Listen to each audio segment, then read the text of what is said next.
Hi, ನನ್ನ ಹೆಸರು ಹೇಮಂತ್. ನಾನು ಬೆಂಗಳೂರಿಂದ UK ಬಂದಿದ್ದೀನಿ ನನ್ನ 1 year ಮಾಸ್ಟರ್ಸ್ ಕಂಪ್ಲೀಟ್ ಮಾಡಕ್ಕೆ.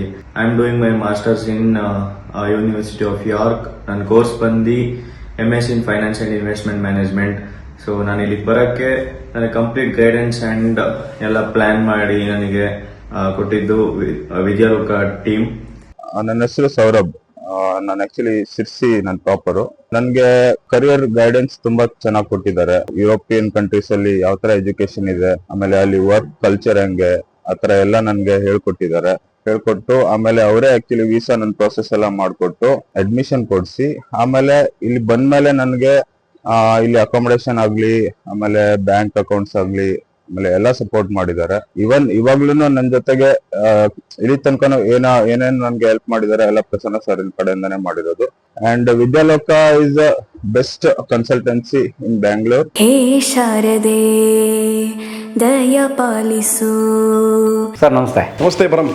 ಸೊ ಸ್ವಾಗತ ಮತ್ತೆ ಬೆಂಗಳೂರಿಗೆ. Thank you. ಸೊ ನೀವು ಬೆಂಗಳೂರಿಗೆ ಬಂದಾಗಲೆಲ್ಲೂ ಯಾವಾಗ್ಲೂ ಮುಖ್ಯವಾಗಿ ಕರ್ನಾಟಕದ ವಿದ್ಯಾರ್ಥಿಗಳಿಗೆ ಹೊಸ ವಿಚಾರಗಳನ್ನ ಹೇಳ್ತೀರಿ. ಅಂದ್ರೆ ಹೇಗೆ ಗ್ಲೋಬಲ್ ಆಗಿ ಯೋಚನೆ ಮಾಡಬೇಕು, ಅಂದ್ರೆ ಇದೆಲ್ಲ ಗ್ಲೋಬಲ್ ಎಕಾನಮಿ, ಗ್ಲೋಬಲ್ ವಿಲೇಜ್ ಕಾಲ. ಮೊದಲು ತುಂಬಾ ಕಷ್ಟಪಡ್ತಿದ್ರು ಹೊರಗಡೆ ಹೋಗಕ್ಕೆ. ಈಗ ಅನೇಕ ವಿಚಾರಗಳು ಗೊತ್ತಾಗ್ತಾ ಇದೆ. ಸೋಷಿಯಲ್ ಮೀಡಿಯಾ ಎಲ್ಲ ಬಂದ್ಮೇಲೆ ಹೊರಗಡೆ ಹೋಗ್ಬೇಕು ಅನ್ನೋ ಸಂಖ್ಯೆ ಜಾಸ್ತಿ ಆಗ್ತಿದೆ. ಸೊ ಅದಕ್ಕೆ ಪೂರಕವಾಗಿ ತುಂಬಾ ವಿಚಾರಗಳನ್ನ ಹೇಳ್ತಿರ್ತೀರಿ. ಅದಕ್ಕೆ ಥ್ಯಾಂಕ್ಸ್ ಎಲ್ಲ ವಿದ್ಯಾರ್ಥಿ ಕಮ್ಯುನಿಟಿ ಕಡೆಯಿಂದ ಸರ್. Thank you. ಸರ್ ಈ ಸಲ ನಾವು ಬರೋದಾದ್ರೆ ಸರ್, ಈಗ 2025 ಮುಗಿಸ್ತಿದ್ದೀವಿ, 26ಕ್ಕೆ ಬಂದಿದ್ದೀವಿ. 2026 ಅಕಾಡೆಮಿಕ್ ಇಯರ್ನಲ್ಲಿ ತುಂಬಾ ವಿದ್ಯಾರ್ಥಿಗಳು ಹೊರಗಡೆ ಹೋಗಿ ಓದಬೇಕು ಅಂದರೆ ಯಾವ ದೇಶಕ್ಕೆ ಯಾವ ವಿದ್ಯಾರ್ಥಿಗಳು ಹೋಗ್ಬೋದು, ಏನೇನು ಅವಕಾಶ ಇದೆ, ದಯವಿಟ್ಟು ನಮ್ಮ ವಿದ್ಯಾರ್ಥಿಗಳು ತಿಳಿಸ್ಕೊಡಿ ಅಂತ ಮನವಿ ಸರ್. ಓಕೆ. ಈಗ ಬೇಸಿಕಲಿ ಏನಾಗುತ್ತೆ ಅಂತ ಹೇಳಿದ್ರೆ, ಪ್ರತಿ ವರ್ಷ ಇಮಿಗ್ರೇಷನ್ ರೂಲ್ಸ್ ಚೇಂಜ್ ಆಗ್ತಾ ಇರುತ್ತೆ. ಸೊ ನಿಮಗೆ ಯಾವುದೇ ಒಬ್ಬ ವಿದ್ಯಾರ್ಥಿಗೆ ಅವನಿಗೆ ದೊಡ್ಡ ಪ್ರಾಬ್ಲಮ್ ಏನಾಗುತ್ತೆ ಅಂತ ಹೇಳಿದ್ರೆ, ನಾನು ಯಾವ ದೇಶಕ್ಕೆ ಹೋಗಲಿ, ಯಾವ ಕೋರ್ಸ್ ಆಯ್ಕೆ ಮಾಡ್ಕೊಳ್ಳಿ. ಸೊ ಇದು ನಿಮಗೆ ಅಷ್ಟೊಂದು ಈಸಿಯಾಗಿ ಸಿಗೋದಿಲ್ಲ.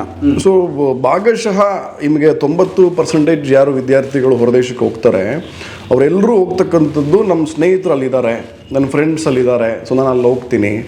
ಫ್ರೆಂಡ್ಸ್ ಇವ್ಗೆ ಅಲ್ಲಿ ಏನು ಮಾಡ್ತಾ ಇರ್ತಾರೆ ಅಂತಕ್ಕಂಥದ್ದು ಇವ್ರಿಗೆ ಗೊತ್ತಿರಲ್ಲ. ಸೊ ಅವ್ರು ಹೋಗ್ತಾರೆ, ಅವರು ಸ್ಟೂಡೆಂಟಾಗಿ ಇರ್ತಾರೆ. ನಾನು ತುಂಬ ಚೆನ್ನಾಗಿದೆ ಅನ್ಕೊಂಡು ಜಾಲಿ ಮಾಡ್ತಾ ಇದ್ದೀನಿ, ಎಜುಕೇಷನ್ ಚೆನ್ನಾಗಿದೆ ಅಂತ ಹೇಳ್ತಾರೆ. ಬಟ್ ಆ ಸ್ಟಡೀಸ್ ಆದ ನಂತರ ಈ ವಿದ್ಯಾರ್ಥಿಗೆ ಅಲ್ಲಿ ಕೆಲಸ ಸಿಗುತ್ತೋ ಇಲ್ವೋ ಇವನಿಗೆ ಗೊತ್ತಿಲ್ಲ. ಸೊ ಇದು ಬಹಳಷ್ಟು ಸಮಸ್ಯೆಗಳನ್ನು ಅವರಿಗೆ ಮಾಡಿಕೊಡ್ತಕ್ಕಂಥದ್ದು. ಸೊ ನಾನು ಈಗ ನಿಮ್ಮನ್ನು ಭೇಟಿ ಮಾಡಿದ ನಂತರ 2026ರಲ್ಲಿ ನಮ್ಮ ಕನ್ನಡದ ವಿದ್ಯಾರ್ಥಿಗಳು ಅವರೇನಾದರೂ ಹೊರದೇಶದ ಸ್ಟಡೀಸ್ ಮಾಡಬೇಕು ಅಂದ್ಕೊಂಡ್ರೆ ಯಾವ ದೇಶದಲ್ಲಿ ಯಾವ ಪರಿಸ್ಥಿತಿ ಇವತ್ತಿನ ಮಟ್ಟಿಗೆ ಇದೆ ಅಂತ ನಾನು ಹೇಳಬಲ್ಲೆ. ಸೊ ಮತ್ತು ಯಾವ ಕೋರ್ಸ್ಗಳನ್ನು ಅವ್ರು ಆಯ್ಕೆ ಮಾಡ್ಕೊಳ್ಬೋದು. ಸೊ ಯಾವ ಪ್ರೊಫೈಲಿಗೆ ಅವ್ರು ಯಾವ ದೇಶಕ್ಕೆ ಹೋದರೆ ಒಳ್ಳೆಯದು, ಮತ್ತು ಬಜೆಟ್ ಸಮೇತ ಹೇಳ್ತೀನಿ ಇವತ್ತು. ಸೊ ಇಷ್ಟು ದಿನ ನಾನು ಹೇಳ್ತಾ ಇರ್ತಕ್ಕಂಥದ್ದು ಬರೀ ಬೇರೆ ದೇಶದಲ್ಲಿ ಏನಿದೆ, ಇಲ್ಲಿ ಏನಿಲ್ಲ, ಇದ್ರ ಬಗ್ಗೆನೇ ನಾವು ಮಾತಾಡ್ಕೊಂಡು ಬಂದಿದ್ದೀವಿ. ಬಟ್ ಇವತ್ತು ಅವ್ರಿಗೆ ಇನ್ ಡೀಟೇಲಾಗಿ ಹೇಳ್ಬಿಡ್ತೀನಿ. ಸೊ ಯಾವ ದೇಶದಲ್ಲಿ ಎಷ್ಟು ಖರ್ಚಾಗುತ್ತೆ, ರಿಕ್ವೈರ್ಮೆಂಟ್ಸ್ ಏನಿದೆ, ಮತ್ತು ಯಾವ ಕೋರ್ಸ್ಗೆ ಅಲ್ಲಿ ಜಾಸ್ತಿ ಆದ್ಯತೆಗಳನ್ನು ಕೊಡ್ತಾರೆ. ಸೊ ಬೇಸಿಕಲಿ ನಾವು ಒಬ್ಬ ವಿದ್ಯಾರ್ಥಿಗೆ ಕೌನ್ಸಿಲಿಂಗ್ ಮಾಡಬೇಕಂತ ಹೇಳಿದ್ರೆ 2 ರೀತಿಯ ವಿಂಗಡಗಳನ್ನು ಮಾಡ್ಕೊಳ್ತೀವಿ ನಾವು. ಒಂದು ಇಂಗ್ಲೀಷ್ ಸ್ಪೀಕಿಂಗ್ ಕಂಟ್ರಿ, ಮತ್ತೊಂದು ನಾನ್ ಇಂಗ್ಲೀಷ್ ಸ್ಪೀಕಿಂಗ್ ಕಂಟ್ರಿಗಳ ಒಂದು ಲಿಸ್ಟ್ ಮಾಡ್ಕೊಳ್ತೀವಿ. ಸೊ ಇದರಲ್ಲಿ ಇಂಗ್ಲೀಷ್ ಸ್ಪೀಕಿಂಗ್ ಕಂಟ್ರಿಗಳ ವಿಚಾರಕ್ಕೆ ನಾವು ಬಂದಾಗ ಮೊದಲನೇದಾಗಿ ನಮಗೆ US ಬರುತ್ತೆ, Canada, Australia, New Zealand, UK, then Ireland. So ಈ 6 ರಾಷ್ಟ್ರಗಳ ಬಗ್ಗೆ ನಾನು ಇವತ್ತು ಮಾತಾಡಬೇಕಂತ ಹೇಳಿದ್ರೆ, ಮೊದಲನೇದಾಗಿ let's talk about Canada. So ಕೆನಡಾದ ಪರಿಸ್ಥಿತಿ ಪ್ರಸ್ತುತ ಸರಿ ಇಲ್ಲ. ಯಾಕೆ ಅಂತ ಹೇಳಿದ್ರೆ, ಕಳೆದ 15-20 ವರ್ಷಗಳ ಹಿಂದೆ ಏನಾಯ್ತು ಅಂತ ಹೇಳಿದ್ರೆ, ಅವರ ದೇಶದಲ್ಲಿ ಈ ಯಂಗ್ಸ್ಟರ್ಸ್ ಇರಲಿಲ್ಲ, ಬರೀ ಇದ್ದವರೆಲ್ಲ ಮುದುಕರೇನೆ. ಅಲ್ಲಿ ಏನಂತ ಹೇಳಿದ್ರೆ, ನಮ್ಮ ತರ 4 ಜನ 5 ಜನ ಮಕ್ಕಳುಗಳನ್ನು ಅವ್ರು ಮಾಡ್ಕೊಳ್ಳೋದಿಲ್ಲ. ಅವರಲ್ಲಿ ಅಷ್ಟೊಂದು ನಂಬಿಕೆ ಇಲ್ಲ. ಅವ್ರು ಏನಂತ ಹೇಳಿದ್ರೆ, ಅವ್ರಿಗೆ ತುಂಬಾ ರೆಸ್ಪಾನ್ಸಿಬಿಲಿಟಿ ತಗೊಳ್ಳೋದು ಅವ್ರಿಗೆ ಇಷ್ಟ ಇಲ್ಲ. ಸೊ ಅದಕ್ಕೋಸ್ಕರ ಅವ್ರ ಮಕ್ಕಳನ್ನು ಕಮ್ಮಿ ಮಾಡ್ಕೊಳ್ತಾರೆ. ಆ ಕಾರಣದಿಂದ ದೇಶನೂ ತುಂಬಾ ದೊಡ್ಡದದು ಕೆನಡಾ. ಜಾಗ್ರಫಿಕಲಿ ಬಹಳ ದೊಡ್ಡದು, ಬಟ್ ತುಂಬ ಕೋಲ್ಡ್ ಏರಿಯಾ, ಬಟ್ ತುಂಬ ದೊಡ್ಡದು. ಅವಾಗ ಏನು ಮಾಡಿದ್ರು ಅಂತ ಹೇಳಿದ್ರೆ, ನಾವು ಬೇರೆ ಬೇರೆ ದೇಶಗಳಿಂದ ಸ್ಟೂಡೆಂಟ್ಸ್ಗಳನ್ನು ಇನ್ವೈಟ್ ಮಾಡಿದ್ರು. ಅದರ ಜೊತೆಗೆ ಏನು ಮಾಡಿದ್ರು ಅಂತ ಹೇಳಿದ್ರೆ, ಡೈರೆಕ್ಟ್ PR ಕೊಡಕ್ಕೆ ಸ್ಟಾರ್ಟ್ ಮಾಡಿದ್ರು. ಅಂದ್ರೆ ಪರ್ಮನೆಂಟ್ ರೆಸಿಡೆನ್ಸಿ ಬಂದ್ರೆ ಪರ್ಮನೆಂಟ್ ರೆಸಿಡೆಂಟ್ ಅಷ್ಟೇ. ಅದಕ್ಕೆ ಏನು ಮಾಡಿದ್ರು ಅಂತ ಹೇಳಿದ್ರೆ, ಕೆಲವೊಂದು ಪ್ಯಾರಾಮೀಟರ್ಸ್ಗಳನ್ನು ಇಡ್ತಾ ಬಂದ್ರು ಅವರು. CRS ಸ್ಕೋರ್ ಅಂತ ಕರೀತಾರೆ. CRS ಸ್ಕೋರ್ ಅಂತ ಹೇಳಿದ್ರೆ ಕಾಂಪ್ರಿಹೆನ್ಸಿವ್ ರ್ಯಾಂಕಿಂಗ್ ಸಿಸ್ಟಮ್ ಅಂತ ಬರುತ್ತೆ. ಅದರಲ್ಲಿ 5 ಪಾಯಿಂಟ್ಸ್ ಬರುತ್ತೆ, ನಿಮಗೆ 5 ಫ್ಯಾಕ್ಟರ್ಸ್ ಬರುತ್ತೆ. ಆ ಫ್ಯಾಕ್ಟರ್ಸ್ ಮೇಲೆ ನಿಮ್ಮ ಪಾಯಿಂಟ್ಸ್ ನಿರ್ಧಾರ ಆಗುತ್ತೆ, ಸ್ಕೋರ್ ನಿರ್ಧಾರ ಆಗುತ್ತೆ. ಮೊದಲನೇದು ನಿಮ್ಮ ಏಜು, ಎರಡನೇದು ಕ್ವಾಲಿಫಿಕೇಶನ್ನು, ಎಕ್ಸ್ಪೀರಿಯನ್ಸು, IELTS ಮತ್ತು ಅಡಾಪ್ಟಬಿಲಿಟಿ ಅಂತ ಇನ್ನೊಂದು ಫ್ಯಾಕ್ಟರ್ ಇತ್ತು. ಅಡಾಪ್ಟಬಿಲಿಟಿ ಅಂತ ಹೇಳಿದ್ರೆ ನಿಮ್ಮ ರಿಲೇಟಿವ್ಸು, ಡೈರೆಕ್ಟ್ ಬ್ಲಡ್ ರಿಲೇಟಿವ್ಸ್ ಏನಾದರೂ ಆಲ್ರೆಡಿ ಕೆನಡಾಲಿ ಇದ್ದರೆ ಕೆಲವು ಪಾಯಿಂಟ್ಸ್ ಬರ್ತಾ ಇತ್ತು, ಅಥವಾ ನೀವೇ ಅಲ್ಲಿ ಸ್ಟಡೀಸ್ ಮಾಡಿದರೆ ಅಥವಾ ನೀವು ಅಲ್ಲಿ ಏನಾದರೂ ಕೆಲಸ ಮಾಡಿದರೆ ನಿಮಗೆ ಅದೊಂದು ಪಾಯಿಂಟ್ಸ್ ಕ್ಯಾಲ್ಕುಲೇಟ್ ಆಗ್ತಾ ಇತ್ತು. ಸೊ ಅದನ್ನು ಎಲ್ಲ ಕ್ಯಾಲ್ಕುಲೇಟ್ ಮಾಡಿದ ಮೇಲೆ ನಿಮಗೊಂದು CRS ಸ್ಕೋರ್ ಬರ್ತಾ ಇತ್ತು. ಇವ್ರೇನು ಮಾಡ್ತಾ ಇದ್ರು, ಫಾರ್ ಎಕ್ಸಾಂಪಲ್ ಪರಮ್ದು 480 ಇದೆ, ನಂದು 500 ಇದೆ, ಜುಬೇರ್ ಅವ್ರದ್ದು ಒಂದು 600 ಇದೆ. ಸೊ ಇವ್ರೇನು ಮಾಡ್ತಾ ಇದ್ರು, ಎವ್ರಿ ಮಂತ್ ಅದನ್ನು ಡ್ರಾ ಮಾಡ್ತಾ ಇದ್ರು. ಈ ಪರ್ಟಿಕ್ಯುಲರ್ CRS ಸ್ಕೋರ್ ಯಾರಾದರೂ ಬಂದರೆ ಅದು ಮತ್ತೆ ಅದಕ್ಕಿಂತ ಅಬೌವ್ ಬಂದರೆ ನೀವು ಎಲಿಜಿಬಲ್ ಇದ್ದೀರಾ PR ಅಪ್ಲೈ ಮಾಡೋಕ್ಕೆ ಅಂತ. ಸೊ ಈ ಥರ ಮಾಡಿ ಮಾಡಿ ಮಾಡಿ ಏನಾಯ್ತು ಅಂತ ಹೇಳಿದ್ರೆ ತುಂಬ ಜನ ಡೈರೆಕ್ಟ್ PR ತೊಗೊಂಬಿಟ್ರು. ಅಂದ್ರೆ ಕೆನಡಾದ ಶಾಶ್ವತ ನಿವಾಸಿಗಳಾಗ್ಬಿಟ್ರು ಅವರು. ಇಂಡಿಯಾ ಬಿಟ್ಬಿಟ್ಟು, ಬರೀ ಇಂಡಿಯಾ ಅಂತಲ್ಲ, ಪ್ರಪಂಚದ ಮೂಲೆಯಲ್ಲೂ ಹೋದ್ರು, ಬಟ್ ಇಂಡಿಯನ್ಸ್ ಜಾಸ್ತಿ ಹೋದ್ರು. ಸ್ಕಿಲ್ಡ್ ಯಾರು ಇದ್ರು ಅವರೆಲ್ಲ ಹೋಗ್ಬಿಟ್ರು ಅಲ್ಲಿಗೆ. ಸೊ ಈಗ ಮತ್ತೆ ಸ್ಟೂಡೆಂಟ್ಸ್ ಕೂಡ ನಿಮ್ಗೆ ರಾಶಿ ಜನ ಹೋಗ್ಬಿಟ್ರು ಕೆನಡಾಕ್ಕೆ, ಅಂದ್ರೆ PR ಬೇಗ ಸಿಗುತ್ತೆ ಅಂತ. ಅವಾಗ ಹೆಂಗಿತ್ತು ಅಂತ ಹೇಳಿದ್ರೆ, ನನ್ನಷ್ಟು ವಿದ್ಯಾರ್ಥಿಗಳನ್ನೇ ಕಳೆದ 5-6 ವರ್ಷದಿಂದ ಹೋದವರೆಲ್ಲ PR ಹೋಲ್ಡರ್ಸ್. ಇವಾಗ ಅವ್ರು ಇವತ್ತು ಫೋನ್ ಮಾಡ್ತಾ ಇರ್ತಾರೆ, ಎಲ್ಲ PR ಹೋಲ್ಡರ್ಸ್ ಅವರೆಲ್ಲ. ಬಟ್ ಇದೇ ಅವರು ತಪ್ಪು ಮಾಡಿರ್ತಕ್ಕಂಥದ್ದು. ಮತ್ತು ಇನ್ನೂ ಜಾಸ್ತಿ ಏನಾಯ್ತು ಅಂತ ಹೇಳಿದ್ರೆ, ಈ ಸಿರಿಯನ್ ರೆಫ್ಯೂಜೀಸ್ ಎಲ್ಲ ಇದ್ರು ನೋಡಿ, ಏನು ವಾರ್ ಆಯ್ತಲ್ಲ, ಈ ರೆಫ್ಯೂಜೀಸ್ಗಳನ್ನೆಲ್ಲ ಡೈರೆಕ್ಟ್ ಅಲ್ಲಿಗೆ ಹೋಗಿ ಸಿರಿಯಾಗಿ ಹೋಗ್ಬಿಟ್ಟು ಬಂದ್ರಪ್ಪ ನಮ್ಮ ದೇಶಕ್ಕೆ ಅಂತ ಕರ್ಕೊಂಡ್ಬಿಟ್ರು. ಸೊ ಎಲ್ಲ ಸೇರಿ ಅವ್ರು ಯಾವ ಪರಿಸ್ಥಿತಿಲಿ ಇವತ್ತಿದ್ದಾರೆ ಅಂತ ಹೇಳಿದ್ರೆ, ಇನ್ಫ್ರಾಸ್ಟ್ರಕ್ಚರಲ್ ಡೆವಲಪ್ಮೆಂಟೇ ಇಲ್ಲ. ಇವಾಗ ಪ್ರತಿ ವಿದ್ಯಾರ್ಥಿ, ನಮ್ಗೆ ಹೊಸದಾಗಿ ಯಾರು ಹೋಗ್ತಾನೋ ಇಲ್ಲ ಬಿಡಿ, ಯಾವ ವಿದ್ಯಾರ್ಥಿ ಇವತ್ತು ಅವನು ಹೋದ್ರೆ ಅವನಿಗೆ ಮನೆಗಳೇ ಸಿಗ್ತಾ ಇಲ್ಲ. ಪರಂ $1000 ಕೆನಡಿಯನ್ ಕೊಡ್ತೀನಿ ಅಂತ ಹೇಳಿದ್ರೆ ಅವನಿಗೆ ಸಿಗಲ್ಲ. ಸೊ ಕೆಲವರೆಲ್ಲ ತುಂಬ ವಿಡಿಯೋಸ್ಗಳು ಬಂದಿತ್ತು ಅವಾಗೆಲ್ಲ. ಅವರೆಲ್ಲ ಈ ಕಾಡಲ್ಲೆಲ್ಲ ಮಲ್ಕೊಂಡ್ಬಿಟ್ಟಿದ್ರು, ಜಾಗ ಇಲ್ಲ ಇದು ಮಾಡೋಕ್ಕೆ ಅಂತ. ಕೆಲವು ಕಾರಲ್ಲಿ ಬಾಡಿಗೆ ಕೊಡ್ತಾ ಇದ್ರು, ಕಾರಲ್ಲಿ ಮಲ್ಕೊಳ್ಳೋಕ್ಕೆ. ಸೊ ಮತ್ತೆ ಜಾಬ್ಸ್ ಕೂಡ ಈಗ ಮಾರ್ಕೆಟ್ ಸರಿ ಇಲ್ಲ, ಯಾಕಂದ್ರೆ ಈಗಾಗಲೇ ಹೋಗಿರೋರಿಗೆ ಜಾಬ್ ಬೇಕಲ್ಲ ಅಲ್ಲಿ. ಸೊ ಅದು ಪ್ರಾಬ್ಲಮ್ ಆಗ್ತಾ ಇದೆ. ಇದೆಲ್ಲ ಫೀಲ್ಡ್ಗೆ ಅಪ್ಲಿಕೇಬಲ್ ಆಗಲ್ಲ. ಬಟ್ ಕೆಲವೊಂದು ಈ ಥರ ಫಾರ್ಮಸಿ ಇರುತ್ತೆ, ಈ ನರ್ಸಿಂಗ್ ಬ್ಯಾಕ್ಗ್ರೌಂಡ್ ಇದ್ರೆ ನೀವೆಲ್ಲ ಆರಾಮಾಗಿ ಕೆಲಸ ಸಿಗುತ್ತೆ ನಿಮಗೆ. ಈ ನಾನ್ ಟೆಕ್ನಿಕಲ್ ಇರುತ್ತೆ, ಈ ಮ್ಯಾನೇಜ್ಮೆಂಟ್ ಬ್ಯಾಕ್ಗ್ರೌಂಡ್ ಇರ್ತಾರೆ. ಸೊ ಇಂಥವ್ರಿಗೆಲ್ಲ ಏನಾಗ್ಬಿಡುತ್ತೆ ಅಂತ ಹೇಳಿದ್ರೆ ಬಹಳ ಕಷ್ಟ ಆಗ್ಬಿಡುತ್ತೆ. ಸೊ ಯಾವುದೇ ಕಾರಣಕ್ಕೂ ನೀವು ಮಧ್ಯಮ ವರ್ಗದವರಾಗಿದ್ರೆ ಲೋನ್ ತಗೊಂಡು ಕೆನಡಾಗೆ ಸದ್ಯಕ್ಕೆ ಹೋಗ್ಬೇಡಿ. Simple statement. ಅದ್ರೇನು ಅರ್ಧ ಸತ್ಯ ಏನಿಲ್ಲ ಸರ್, ಏನಿಲ್ಲ, ಖಂಡಿತವಾಗಿ. ಇದು ಏನಕ್ಕೆ ಅಂತ ಹೇಳಿದ್ರೆ, ನನ್ನ ಕನ್ನಡದ ವಿದ್ಯಾರ್ಥಿ ಯಾವುದೇ ದೇಶಕ್ಕೆ ಹೋದ್ರು ಕೂಡ ಚೆನ್ನಾಗಿರ್ಬೇಕು. ಅದು ನಮ್ಮ ಹತ್ರ ಮುಖಾಂತರ ಹೋಗ್ತಾರೋ ಬೇರೆ ಮುಖಾಂತರ ಹೋಗ್ತಾರೋ ಅದು ಬೇರೆ. ಸೊ ಯಾವುದೇ ಕನ್ನಡದ ವಿದ್ಯಾರ್ಥಿ ಹೊರದೇಶಕ್ಕೆ ಹೋದಾಗ ಅವನು ಚೆನ್ನಾಗಿರ್ಬೇಕು. ಸೊ ಪ್ರಸ್ತುತ 2026ರಲ್ಲಿ ನೀನೇನಾದರೂ ಹೋಗ್ತೀನಿ ಕೆನಡಾಗೆ ಅಂತ ಹೇಳಿದ್ರೆ, ಸೊ ನೀನು ಮೆಡಿಕಲ್ ಸೆಕ್ಟರಲ್ಲಿದ್ದರೆ ನಿನ್ನ ಸ್ಟಡೀಸ್ ಏನಿದೆ, ಈ ನರ್ಸಿಂಗು, ಫಾರ್ಮಸಿ, ಈ ಥರ ಫಾರ್ಮಸಿ ಅವ್ರು ನಾನೇ ಕಳಿಸ್ಕೊಟ್ಟಿದ್ದೀನಿ ನಮ್ಮ ವಿದ್ಯಾರ್ಥಿಗಳೆಲ್ಲ. They're all PR holders. ಇವಾಗ ಅಲ್ಲಿ ತುಂಬ ಡಿಮ್ಯಾಂಡ್ ಇರುತ್ತೆ. ಇದು ಬಿಟ್ಟು ನಾನು ಬೇರೆ ಮಾಡ್ತಾ ಇದ್ದೀನಿ ಅಂತ ಹೇಳಿದ್ರೆ ಯಾವುದೇ ಕಾರಣಕ್ಕೂ ಹೋಗಬೇಡಿ. ಎಸ್ಪೆಷಲಿ ಮಧ್ಯಮ ವರ್ಗದವರು ಲೋನ್ ಮಾಡ್ಕೊಂಡು ಹೋಗಬೇಡಿ. ಇಲ್ಲಪ್ಪ ನಮ್ಮಪ್ಪ ಚೆನ್ನಾಗಿ ಇಟ್ಟಿದ್ದಾರೆ, ಎಜುಕೇಷನ್ಗೆ ಅಂತಲೇ ಕಾಸು ಇಟ್ಟಿದ್ದಾರೆ, ಸೊ ನೋ ಪ್ರಾಬ್ಲಮ್, ನಾನು ಜಸ್ಟ್ ಸ್ಟಡೀಸ್ ಮಾಡ್ಕೊಂಡು ಇಂಡಿಯಾಗೆ ರಿಟರ್ನ್ ಬರ್ತೀನಿ ಅಂತ ಹೇಳಿದ್ರೆ ಯು ಕ್ಯಾನ್ ಗೋ. ಮತ್ತು ಇವತ್ತು ಇನ್ನೂ ಪರಿಸ್ಥಿತಿ ಏನಾಗಿದೆ ಅಂತ ಹೇಳಿದ್ರೆ, ಪ್ರತಿ 100 ವೀಸಾ ಅಪ್ಲಿಕೇಶನ್ಸ್ಗೆ ಅಕ್ಸೆಪ್ಟ್ ಆಗ್ತಾ ಇರೋದು 22ರಿಂದ 23.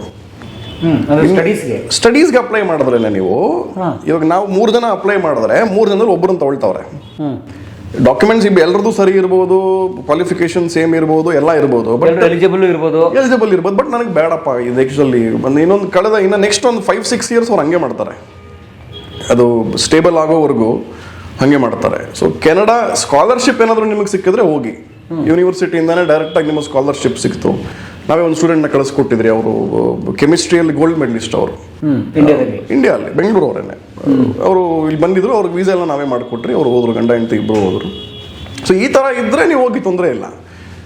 ಮಧ್ಯಮ ವರ್ಗದ ವಿದ್ಯಾರ್ಥಿಗಳು ಯಾವುದೇ ಕಾರಣಕ್ಕೂ ಅಲ್ಲಿ ಹೋಗೋದು ಬೇಡ, ಕೆಲವೊಂದು ಸ್ಟಡೀಸ್ ಕ್ಯಾಟಗರಿ ಬಂದಾಗ. ಸೊ ಇದು ಕೆನಡಾದ ಪರಿಸ್ಥಿತಿ. ನೆಕ್ಸ್ಟು US ಪರಿಸ್ಥಿತಿ ನೋಡ್ತಾ ಬಂದಾಗ, ಕಳೆದ ವರ್ಷದವರೆಗೂ ತುಂಬ ಚೆನ್ನಾಗಿತ್ತು. ಸೊ ಯಾವಾಗ ಈ ಟ್ರಂಪ್ ಬೇರೆ ಬೇರೆ ನೀತಿ ನಿಯಮಗಳನ್ನು ತಂದು ಅವರ ದೇಶದವರಿಗೆ ನಾವು ಪ್ರಾಮುಖ್ಯತೆಯನ್ನು ಕೊಡಬೇಕು ಅನ್ನೋ ವಿಚಾರ ಮಾಡಿದಾಗ ತುಂಬ ಕಷ್ಟ ಆಗಿದೆ. ಈಗ ನಿಮಗೆ ಗೊತ್ತಿರತಕ್ಕಂಥದ್ದು H1B ಪ್ರಾಬ್ಲಮ್ ಆಗಿದೆ. ಏನದು H1B ಅಂದ್ರೆ? ಬೇಸಿಕಲಿ ಅದು ವರ್ಕ್ ಪರ್ಮಿಟ್ ತರ, ಅದಷ್ಟೇ, ನಿಮ್ಗೆ ಇನ್ನೇನಿಲ್ಲ. ಸೊ ವರ್ಕ್ ಪರ್ಮಿಟ್ ಅದು ಅಷ್ಟೇ, ಅದು ಕೆಲಸ ಮಾಡೋಕ್ಕೆ ನಿಮಗೊಂದು ಅನುಮತಿ ಕೊಡ್ತಾರೆ, ಅದೊಂದು H1B ಪಿಕ್ ಆಗ್ತಾರೆ ನಿಮಗೆ. ಸೊ ಅದು ಕೊಡ್ತಾ ಇಲ್ಲ, ಅದಕ್ಕೆ ಕೊಡ್ತಾ ಇದ್ದಾರೆ. ಬಟ್ ಅದರದ್ದು ಇವಾಗ ಫಾರ್ ಎಕ್ಸಾಂಪಲ್ ನಂದೊಂದು ಕಂಪ್ನಿ ನೀವು ಕೆಲಸ ಮಾಡಬೇಕು ಪರಂ ನೀವು. ಸೊ ನಿಮಗೆ ನಾನು ಸ್ಪಾನ್ಸರ್ಶಿಪ್ ಕೊಡಬೇಕು. ಮುಂಚೆ ಇದ್ದಿದ್ದು ರೇಟ್ ಬೇರೆ ಇತ್ತು, ಇವಾಗ ಜಾಸ್ತಿ ಇದೆ. ಅಂದ್ರೆ ನಿಮಗೆ ಅಷ್ಟು ಸ್ಯಾಲರಿ ಕೊಡಬೇಕು ಅಂತ.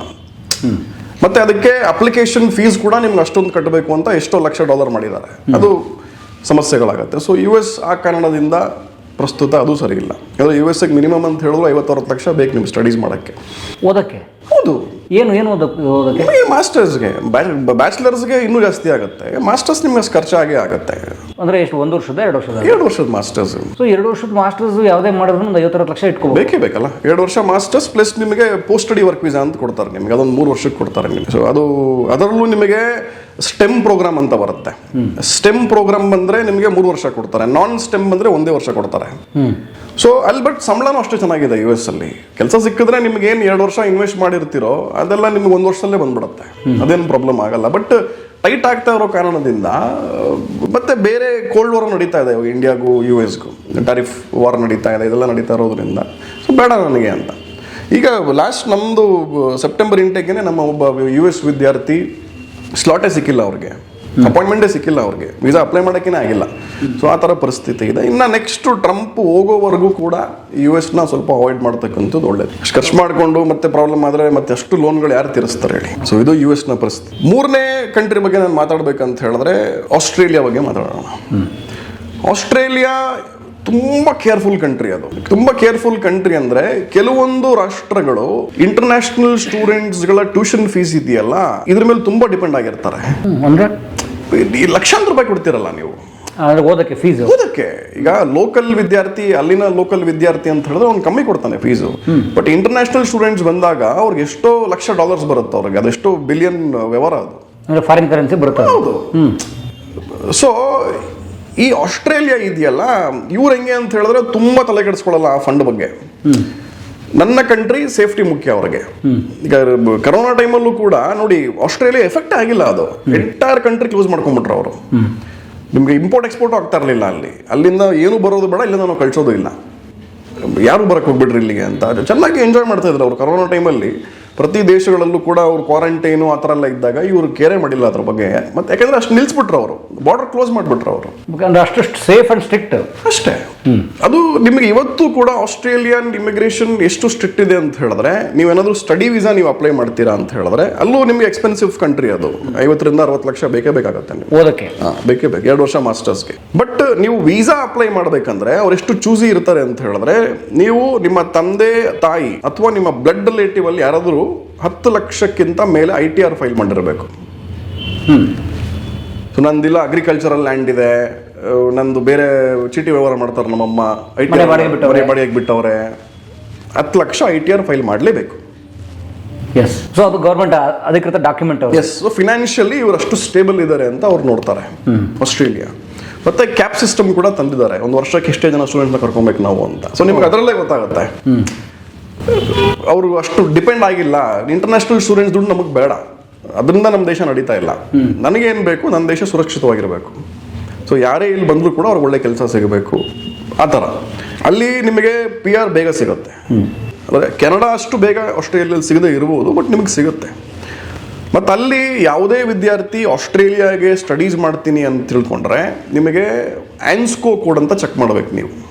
ಆನ್ಸ್ಕೋ ಕೋಡ್ ಏನಪ್ಪ ಅಂತ ಹೇಳಿದ್ರೆ, ನಿಮಗೆ ಅವರು ಒಂದು 3 ಥರ ವಿಧ ಮಾಡ್ಕೊಂಡಿದ್ದಾರೆ. Long term, short term, medium term ಇಂದ ನಮಗೆ ಸ್ಕಿಲ್ ಶಾರ್ಟೇಜ್ ಯಾವುದರಲ್ಲಿದೆ ಅಂತ. ಫಾರ್ ಎಕ್ಸಾಂಪಲ್ ಡಾಕ್ಟರ್ಸ್ ನಮ್ಮ ದೇಶದಲ್ಲಿ ಶಾರ್ಟೇಜ್ ಇದ್ದಾರೆ. ಎಷ್ಟು ವರ್ಷದಿಂದ ಇದ್ದಾರೆ? ಕಳೆದ 20 ವರ್ಷದಿಂದ ಇದ್ದಾರೆ. ಅವ್ರನ್ನ ಲಾಂಗ್ ಟರ್ಮ್ ಸ್ಕಿಲ್ ಶಾರ್ಟೇಜ್ ಅಂತ ಹಾಕ್ತಾರೆ. ಮತ್ತೆ ಪ್ಲಂಬರ್ ಇರ್ಬೋದು, ಅವನು ಎಷ್ಟು ವರ್ಷ, ಒಂದು 2-3 ವರ್ಷದಿಂದ ಶಾರ್ಟೇಜ್ ಇದ್ದಾನೆ, ಅವನ್ನ ಮೀಡಿಯಂ ಟರ್ಮಲ್ಲಿ ಹಾಕ್ತಾರೆ. ಈಗ ಕಳೆದ 6 ತಿಂಗಳು 7 ತಿಂಗಳಿಂದ ನಮಗೊಬ್ಬ ಶೆಫ್ ಸಿಗ್ತಾ ಇಲ್ಲ, ನಮ್ಮ ದೇಶಕ್ಕೆ ಕಮ್ಮಿ ಆಗ್ತಾ ಇದ್ದಾರೆ, ಅವ್ರನ್ನ ಶಾರ್ಟ್ ಟರ್ಮಲ್ಲಿ ಹಾಕ್ತಾರೆ. ಸೊ ಯಾವುದೇ ವಿದ್ಯಾರ್ಥಿ ಆಸ್ಟ್ರೇಲಿಯಾ ಸ್ಟಡೀಸ್ ಮಾಡ್ತೀನಿ ಅಂತ ಹೇಳಿದಾಗ ಆನ್ಸ್ಕೋ ಕೋಡಲ್ಲಿ ಚೆಕ್ ಮಾಡಬೇಕು ಅವನ ಪರ್ಟಿಕ್ಯುಲರ್ ಆಕ್ಯುಪೇಷನ್, ಅವನ ಪರ್ಟಿಕ್ಯುಲರ್ ಪ್ರೊಫೆಷನ್ ಯಾವುದ್ರಲ್ಲಿ ಬರ್ತಾ ಇದೆ ಅಂತ. ಲಾಂಗ್ ಟರ್ಮ್ ಸ್ಕಿಲ್ ಶಾರ್ಟೇಜ್ ಇದ್ದರೆ ಅವನಿಗೆ PR ಸಿಗೋ ಚಾನ್ಸಸ್ಗಳು ತುಂಬ ಇರುತ್ತೆ. ಸೊ ಶಾರ್ಟ್ ಟರ್ಮ್ ಇದ್ದಾಗ ಅವ್ನಿಗೆ ಅಷ್ಟೊಂದು ಸಿಗಲ್ಲ. ಮತ್ತೆ ಆಸ್ಟ್ರೇಲಿಯಾಗೆ IELTS ಕೂಡ ಮ್ಯಾಂಡೇಟ್ರಿ ಇರುತ್ತೆ ನಿಮಗೆ, 6.5 ಇಂಗ್ಲಿಷ್ ಸ್ಕಿಲ್ ಅವನು ಪ್ರೂವ್ ಮಾಡಲೇಬೇಕಾಗತ್ತೆ. ಅವನು IELTS ಬೇಕಾದರೂ ತಗೊಳ್ಬೋದು, ಅಥವಾ PTE ಬೇಕಾದರೂ ತಗೊಳ್ಬೋದು, ಅವ್ರು TOEFL ಬೇಕಾದರೂ ತಗೊಳ್ಬೋದು. ಬಟ್ PTE ತುಂಬ ಜನ ಚೂಸ್ ಮಾಡ್ತಾರೆ, ಏನಕ್ಕೆ PTE ಕೂಡ ಅವ್ರದ್ದೇ ಓನರ್ ಬಂದು ಅವರೇನೆ. ಸೊ ಅದಕ್ಕೋಸ್ಕರ ಆಸ್ಟ್ರೇಲಿಯಾ ಚೂಸ್ ಮಾಡ್ತಾರೆ. ಸೊ ನಿಮಗೆ ಆಸ್ಟ್ರೇಲಿಯಾ ದುಡ್ಡಿನ ಕಂಟ್ರಿ, ಬಟ್ ನೀವೇನು ಇನ್ವೆಸ್ಟ್ ಮಾಡ್ತೀರೋ ರಿಟರ್ನ್ ಆನ್ ಇನ್ವೆಸ್ಟ್ಮೆಂಟ್ ಗ್ಯಾರಂಟಿ ಇದೆ.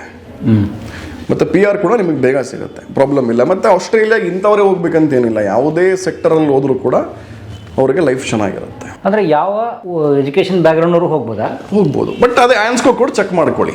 ನೀವು ಲಾಂಗ್ ಟರ್ಮಲ್ಲಿ ಬರ್ತೀರಾ, ಮೀಡಿಯಮಲ್ಲಿ ಬರ್ತೀರಾ, ಶಾರ್ಟ್ ಟರ್ಮಲ್ಲಿ ಬರ್ತೀರಾ ಅಂತ ಚೆಕ್ ಮಾಡ್ಕೊಳ್ಳಿ ಅಷ್ಟೇ. ಮತ್ತು ಬಜೆಟ್ ಚೆನ್ನಾಗಿರಬೇಕು, ಮನೆ ಕಡೆ ಚೆನ್ನಾಗಿರಬೇಕು, ಫಿನಾನ್ಷಿಯಲಿ ಸ್ಟೇಬಲ್ ಇದ್ದವ್ರು ಮಾತ್ರ ಅಲ್ಲಿ ಹೋಗಕ್ಕೆ ಸಾಧ್ಯ.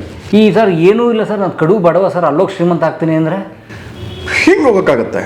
ಅದು ಸಾಧ್ಯವೇ ಇಲ್ಲ. ಅದಕ್ಕೋಸ್ಕರನೇ ನಾನು ಈ ಎಪಿಸೋಡು ಮಾಡ್ತಿರ್ತಕ್ಕಂಥದ್ದು. ಏನಕ್ಕೆ ಅಂತ ಹೇಳಿದ್ರೆ, ಈ ಎಪಿಸೋಡ್ ನೋಡಿದ ಮೇಲೆ ಒಬ್ಬ ವಿದ್ಯಾರ್ಥಿಗೆ ಅವನಿಗೆ ಗೊತ್ತಾಗ್ಬಿಡುತ್ತೆ ನಾನು ಅಲ್ಲಿ ಹೋಗ್ಬೋದೋ ಇಲ್ವೋ ಅಂತ. ಸುಮ್ಮನೆ ನಮಗೂ ಎಷ್ಟು ಸುಮಾರು ಜನ ಬರ್ತಾರೆ, ಪಾಪ ಮನೆ ಕಡೆ ಚೆನ್ನಾಗಿರಲ್ಲ, ಸರ್ ನಾನು ಆಸ್ಟ್ರೇಲಿಯಾಗೆ ಹೋಗ್ತೀನಿ ಅಂತಾರೆ. ಇಲ್ಲಪ್ಪ ಹೆಂಗೆ ಹೋಗ್ತೀಯೋ, ಹಿಂಗಿದೆ ನೋಡು, ಹಿಂಗೆ ಇಲ್ಲ ಸರ್ ಹೆಂಗಾದ್ರೂ ಮಾಡಿ ಕಳಿಸಿಬಿಡಿ ಅಂತ. ಗೌರ್ಮೆಂಟ್ ಸ್ಕಾಲರ್ಶಿಪ್ ಏನಿದೆ ನಮ್ಮದು, ಅದ್ರ ಮುಖಾಂತರ ಆಲ್ರೆಡಿ ಕಳಿಸಿದೀವಿ ಸುಮಾರು ಜನ ನಾವು. ಅಂದರೆ SC ಸ್ಟೂಡೆಂಟ್ ಅದು ಸೆಪರೇಟ್, ಅದು ಸಪರೇಟ್ ಇದೆ. I am talking about generally ನಾನು ಮಾತಾಡ್ತಾ ಇರತಕ್ಕಂಥದ್ದು. ಸೊ ಈಗ ನನ್ನ ಹತ್ರ ಅಷ್ಟು ಬಜೆಟ್ ಇಲ್ಲ ಅಂತ ಹೇಳಿದ್ಮೇಲೆ ನೀನು ಆ ಕಂಟ್ರಿ ಬಗ್ಗೆ ಯೋಚನೆ ಮಾಡಬಾರ್ದು. ಓಕೆ. ಸೊ ದುಡ್ಡಿಲ್ಲ ಅಂದರೆ ವಿದೇಶಕ್ಕೆ ಹೋಗೋಕ್ಕಾಗಲ್ಲ, ಸಾಧ್ಯವೇ ಇಲ್ಲ. ಈ ಥರ ಕಂಟ್ರಿಗಳಿಗೆ, ಓಕೆ, ಆಸ್ಟ್ರೇಲಿಯಾಗೆ ಸಾಧ್ಯವೇ ಇಲ್ಲ ನಿಮಗೆ. ಇಲ್ಲ ಸ್ಕಾಲರ್ಶಿಪ್ ಸಿಗಬೇಕು ನಿಮಗೆ, ಫುಲ್ಲಿ ಫಂಡೆಡ್ ಸ್ಕಾಲರ್ಶಿಪ್ಪು. ನೀವು ತುಂಬ ಮೇಧಾವಿ ಆಗಿರಬೇಕು.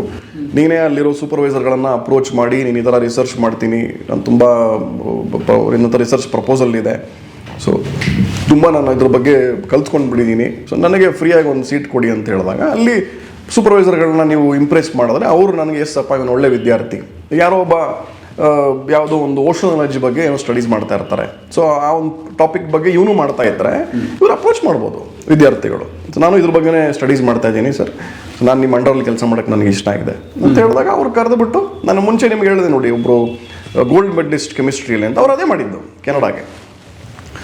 ಅದೆಲ್ಲ ಅಷ್ಟು ತುಂಬ ಚೆನ್ನಾಗಿ ಓದೋರಿಗೆ ಸಾಧ್ಯತೆಗಳಿದೆ. ಇಲ್ಲಪ್ಪ ನಾನು ಆ್ಯಾವ್ರೇಜ್ ಸ್ಟೂಡೆಂಟು, ನನಗೆ ಅದೆಲ್ಲ ಗೊತ್ತಿಲ್ಲ, ನನಗೆ ಸುಮ್ಮನೆ ಹೋಗ್ಬಿಟ್ಟು ನಾನು ಶ್ರೀಮಂತ ಆಗ್ಬಿಡ್ತೀನಿ, ಆಸ್ಟ್ರೇಲಿಯಾಗೆ ಹೋಗ್ತೀನಿ ಅಂದ್ರೆ ಬಿಡೋದೇ ಇಲ್ಲ ಅವರು. ಸೊ ಅದು ಭಾಳ ಕೇರ್ಫುಲ್ ಆಗಿರಬೇಕಾಗುತ್ತೆ. ನಾವು ಆಸ್ಟ್ರೇಲಿಯಾ ಟ್ರೈ ಮಾಡ್ಬೇಕಂತ ಹೇಳಿದ್ರೆ ದುಡ್ಡು ಬೇಕೇ ಬೇಕು, ಮತ್ತು ITR ಇರಲೇಬೇಕು ನಿಮಗೆ. ಬಟ್ ಸೂಪರ್ ದೇಶ ಅದು ನಿಮಗೆ. ಮತ್ತೆ ಕ್ಲೈಮೇಟ್ ಕೂಡ ನಿಮಗೆ ನಮ್ಮ ಇಂಡಿಯಾ ಥರನೇ ಇದೆ, ತುಂಬ ಚೆನ್ನಾಗಿರುತ್ತೆ, ಒಳ್ಳೆ ಬಿಸಿಲಿದೆ, ನಿಮಗೆ ಪ್ರಾಬ್ಲಮ್ ಏನಿಲ್ಲ. ಈ UK ಥರ ಹೆವಿ ಚಳಿ ಮೈನಸ್ ಬರುತ್ತೆ ಆ ಥರದ್ದು?